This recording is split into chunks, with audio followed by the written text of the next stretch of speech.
আর একটা দোয়া শিখাই দেই, ইনশাআল্লাহ এই দোয়া করলে রিজিক তো বাড়বেই ইনশাআল্লাহ, আপনার যত ঋণ আছে ইনশাআল্লাহ আল্লাহ পাক শোধ করে দিবেন। বিশ্বাস করলেন না? গুরুত্বপূর্ণ দোয়া শিখাই দিচ্ছি। আলী রাদিয়াল্লাহু আনহু বলেছেন, কোন ব্যক্তির যদি পাহাড়ের সমানও ঋণ থাকে, এই দোয়া যদি আমল করে আল্লাহ পাক ওই ঋণও শোধ করে দিবেন ইনশাআল্লাহ। ঋণ কেমন জানেন? ওই যে এখন মানুষ ঋণ নিচ্ছে 1 কোটি টাকা ব্যাংক থেকে, 2 কোটি টাকা ব্যাংক থেকে, হ্যাঁ, কত বছর, 10 বছরের জন্য, 20 বছরের জন্য বাড়ি করছে, তাই না? তার ধারণা এমন যে সে মারা গেলে তার ঋণটা কেউ না কেউ শোধ করে দিবেই দিবে, তাই তো?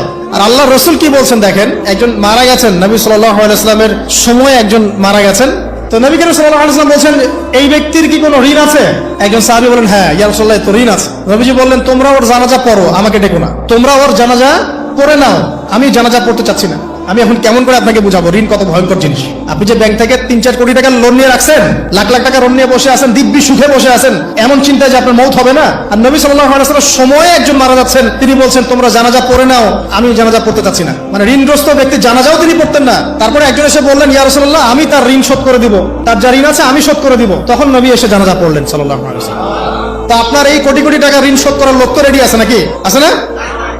সমস্যা নেই, আপনার জানাজা পড়া হবে, আপনার মিলাদও হবে, আপনার একটা বড়সড় দোয়াও হবে ইনশাআল্লাহ। কিন্তু আল্লাহ পাক বলেছেন, শহীদ, আল্লাহর পথে যুদ্ধ করে শহীদ হয়েছে, এই ব্যক্তির আত্মাও ঝুলে থাকে যতক্ষণ পর্যন্ত না তার ঋণটা শোধ করা হয়। এবার বলেন আমি কি বুঝাবো আপনাকে? আর কিছু বলতে হবে? তো এখন সেই দোয়া শিখাচ্ছি আপনাদেরকে, যে দোয়া শিখলে আপনারা ঋণ থেকে বাঁচবেন ইনশাআল্লাহ। কত দিবেন বলেন? আচ্ছা, হ্যাঁ, এই তো, শুকরিয়া। দোয়া করবেন যেন আল্লাহ পাকের দিনটাকে আল্লাহর জমিনে প্রতিষ্ঠা করতে পারি।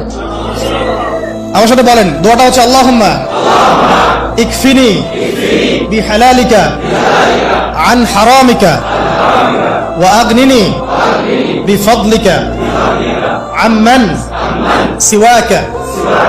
এই দোয়াটা ছোট না? এটা মুখস্থ করবেন, সেজদায় পড়বেন, নামাজের সেজদায় পড়বেন, আত্তাহিয়াতু দরুদ শেষ তারপরে পড়বেন, নামাজ শেষে হাত তুলে করবেন, যখন তখন শেষ রাতটা করবেন, ইনশাআল্লাহ দেখবেন আপনার ঋণ বলতে কিছু থাকবে না ইনশাআল্লাহ। যদি থাকেও, বড় কোনো ঋণ থাকেও, আল্লাহ পাক অন্য কোনো মাধ্যমে এটা শোধ করার ব্যবস্থা করে দিবেন।